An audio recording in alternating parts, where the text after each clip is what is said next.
Good morning. Let's go over Etsy's changes to the policy that came out yesterday. This is July 10th. I have to look at the date, and these are new for this year. And this is an ongoing thing. And I'm not going to share the screen on this because this is a post in the Etsy forum from a community manager.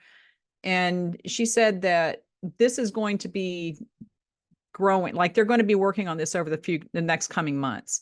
So I know that right now a lot of people are seeing strange classifications in their shops, and we'll go over all of that. What they say is that right now they're using instead of, and you'll understand as we get into this more, but if you're an Etsy seller and you're seeing design by instead of made by, and you made things by hand, what they're doing is they're taking the categories and classifications that you've put in your listings now, and they're just trying to guess what you would say about them. So what they're saying is that over the next few months, they're going to be testing out that kind of thing, changing that around, making adjustments. But they do recommend that you go in and edit your listings so that the correct information is there based on the form that's there now. To do that, what you're going to do is go into your Etsy listings. And I will share the screen on this because this is kind of important to know where this is. If you go into your Etsy listings and you click on a listing and you click on details here, I don't know where this is in the app. I don't work in the app. Okay. And if you go in and click change, this will open up. This is the normal core details that you always do. Who made it? I did it. It's a finished product, made to order. And then all this stuff has now been added. Okay. So this is new. This is new since yesterday. I would put it's made from scratch because I take wafer paper and I print on it with food coloring. And those are two different things. And then that's it. Okay. So it's made from scratch.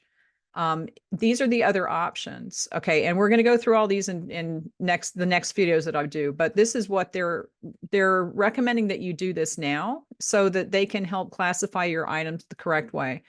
I use a knife in my hand to cut them out, and I use a printer. So I'm going to choose both of these. It says select all that apply.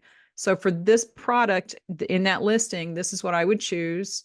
I don't have a production partner. I'm going to click apply, and then I'm going to publish the changes. And when you publish the changes, what will show up on the listing, let's view this on Etsy. What will show up on the listing here, it says made by a Cake Term member. Okay, if this was a digital item, it would say designed by, but we're going to go through all that in the next videos. This is what Etsy is recommending that we do now. So this is what you should be working on now. I'm sorry if you have more than 10 listings, which most of us probably do. I have almost 500. I know a lot of people have a lot of other listings. If you go into your listings and it looks like everything is correct, you might not have to do this. But if it doesn't look the way that you want it to look, just go in and make sure that they have everything designed. Well, okay, before you do that though, let's watch the other videos about how they're defining things, because a lot of people who are actually making their products, if it's a visual thing, are now going to be in the design by category.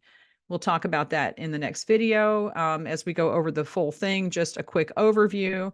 And then I'm going to do some individual videos that get into more detail, because if I didn't break it up, this would be the longest video ever. Okay, so give this video a thumbs up and watch the next one where I go over the whole thing. But that's basically what we should be doing right now when we're thinking about how should we approach this? Like, what are we supposed to be doing? That's it. Go and check your listings.